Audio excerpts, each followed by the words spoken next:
재판관들 성향이 나왔어요. 이 정영식, 주한창, 각하 의견이야, 각하. 그냥 각하야. 어떤 의견도 없어. 그냥 각하야, 그냥. 판단할 필요도 없다는 거예요. 국회 제적의 3분의 2 이상이 대통령을 대행하고 있는 국무총리를 탄핵하기 위해서는 필요한데 그게 못 채워졌기 때문에 그냥 각하다. 다른 건 판단하지 않겠다. 심한 거죠. 기각, 김복청, 기각 의견.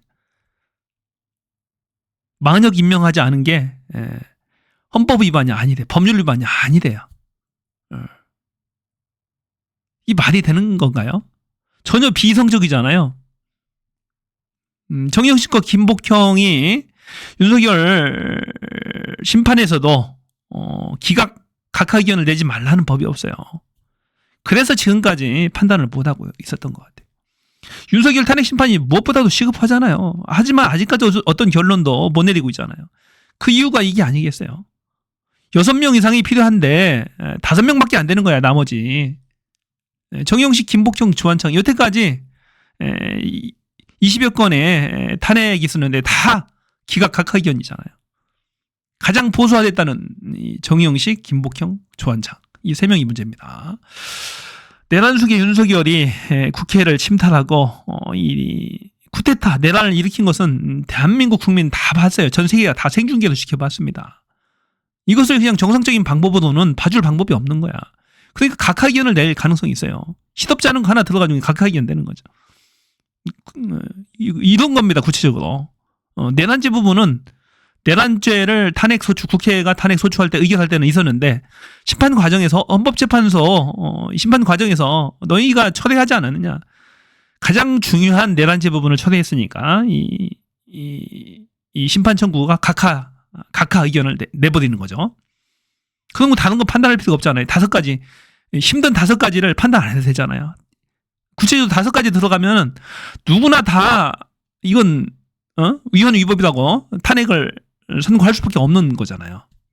포구령이라든지 뭐 국회 침탈하고 선관위 침탈하고 병력 동원하고 이런 부분도 있잖아요. 누가 봐도 다 위헌 위법이란 말입니다. 이런 부분들은. 하기 때문에 그냥 각하로 정영식이나 정한청은 할 수 있고 김복형도 기각이든 각하든 어떤 의견을 제시할 걸로 보여요. 그래서 여태까지 헌재가 판단을 못하고 있었던 것 같아요. 오늘도 못하고 있고 선고기일 지정을 못하고 있잖아요. 국민이 아무리 하라고 해도 못하잖아요. 윤석열이 살아 돌아오면은 이 헌법재판관들부터 다 죽을 거예요. 2-3명 빼고는. 다 죽은 목숨이야. 대한민국 전체가 아주 위험한 상황에 지금 놓여 있는 거죠. 어떻게 꼬셨는지 모르겠어요. 어떻게 회유했는지 모르겠어요. 정영식, 김복형, 주한창. 뭔가 있겠죠. 가만히 있을 사람들이 아니잖아요. 돈으로 회유하든 뭐 관직으로 회유하든 장례를 보장을 해주든 뭔가를 하지 않았겠냐 이거예요. 뭔가를. 그동안에 12월 3일 날 내란 쿠데타가 생기고 벌써 며칠이 지났나요? 12월, 1월, 2월 지금 3월달 아닙니까? 3달 하고도 3달이 지나요. 3달이 100일이 지났다는 얘기예요. 100일이. 그럼에도 불구하고 아직 판단을 못하고 있는 것은 뭔 사단이 생긴 것 같아요. 보니까. 당연히 윤석열 심판 청구를 하고 싶겠죠. 해야 되는 거죠. 당연히. 하지만 이 8명 갖고는 안 되는 거. 40억이 필요한 거예요. 40억이. 이걸 가지고 8명에서 판단을 하려고 보니까 3명은 뭐 이렇게 인용 의견을 안 주는 거야. 5명 갖고 안 되잖아요. 그렇다고 40억을 임명하지 않은 것이 위헌 위법이라고 판단을 해서요. 그럼에도 불구하고 이래도 판단하게 되면 또 다른 문제가 생기는 거예요. 대통령 권한 대행이 최상목이나 한덕수가 임명을 안 하고 있잖아요. 이건 위법한 상태로 그냥 판결해버리면 어떤 국민이 수긍을 하겠냐고요. 8명에서 판단해버리면. 만약에 들어오면 당연히 탄핵인데 너희가 위법을 행해서 안 된 거잖아요. 하여튼 판단을 못하고 있는 게 계속. 4월 18일 문영배 이미선 재판관 임기 만료예요. 4월 18일 날. 이 친부 재판관 2명이 임기 만료라고. 그럼 어떻게 할 거냐 이거예요. 계속해서 이제 문제가 생기는 겁니다. 대통령 임명을 해야 되는데 임명을 할 대통령이 없잖아요. 대통령 권한 대행이 또 한덕수가 임명하려고 하겠죠. 그럼 이제 또 문제가 생기는 거죠. 국회에서 청문회를 안 해주겠죠. 안 해줘도 시간이 지나면 임명하겠죠. 자, 그래서 지금 문제가 있어요. 문제가 있는데 정말로 큰 문제입니다. 큰 사단이 생긴 거예요. 어떻게든 풀어야 됩니다. 민주당도 가만히 있으면 안 됩니다. 비상시국이에요. 지금 정말로 비상시국이에요. 비상시국. 뭔가 해야 돼요. 그냥 놔두면 안 됩니다. 이 자체가 내란 쿠데타인 거야, 이것들. 그래서 제가 봐서는 그냥 특검법도 지금 다 막혔잖아요. 지금 특검법도 막히고 헌법재판소 탄핵도 다 막히고 안 돼, 뚫을 수가 없어요. 그래서 특검법을 통과를 시켜야 됩니다. 특검법을 통과시키기 위해서는 국무위원들을 탄핵을 시켜야 돼요. 거부권 행사하지 못하도록 하는 방법밖에 없어. 국회가 현재 할 수 있는 유일한 방법은 이것밖에 없어요. 거부권을 행사하지 못하도록 대통령 권한 대행이 최상목이든 뭐 지금 한덕수가 다시 왔는데 못하도록 해야 됩니다. 그렇게 하려면 국무위원 21명인데 그것을 줄 탄핵을 쭉쭉 해버려야 됩니다. 4, 5명만 지금 하게 되면은 안 됩니다. 11명 밑으로 만들어야 돼요. 한 4명에서 5명 정도를 줄 탄핵을 해버립니다.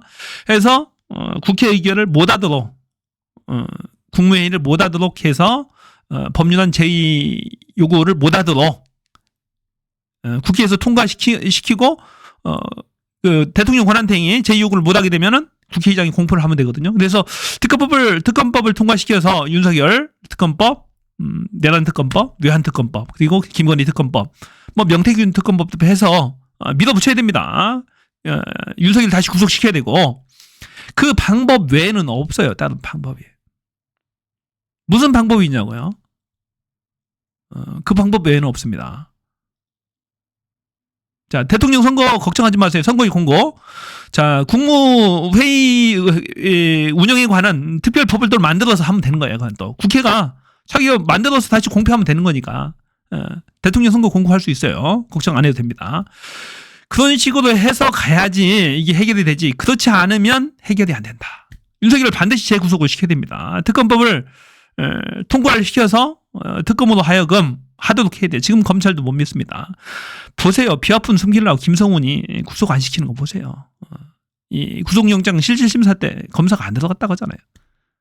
다 짜고 치는 거 아닙니까? 지금 판사, 검사 다 대통령실, 윤석열, 김건희 뒤에서 다 조정하고 어떻게 했는지 모르겠지만 그렇습니다. 뭔가 계속 작업을 하고 있는 거 불안한 거야.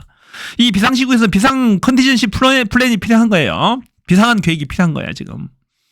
그냥 가서는 안 됩니다. 그냥 있으면 그냥 당합니다.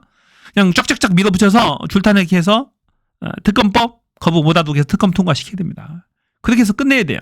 끝내야 되고 법률안도 손볼 거 있으면 다 손봐야 돼요. 헌법재판소법도 손보고 봐서 국회의장이 공표하면 되는 거예요. 지금 비상시국이라니까.